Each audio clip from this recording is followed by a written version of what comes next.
Романа, твоята сватба.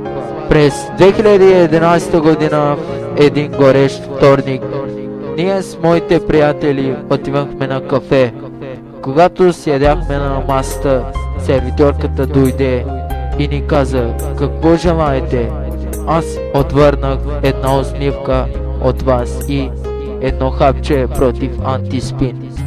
А тя ми каза: абе sen ne utanmaz şoparsın böyle. И аз я попитах: защо? Защото аз те харесах, а ти ми се подигра. Anladın mı beni? И аз от тогава все се опитвах да я разубедя да ходи с мене, а тя все не искаше. Но един ден реших да попитам за последно дали ще ходи с мене, а тя ми отговори добре.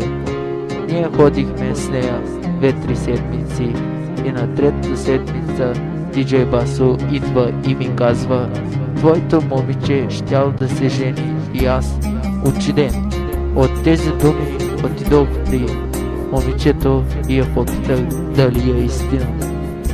И тя какво да ми отговори: да, истина. Аз само ти се подиграх с тебе.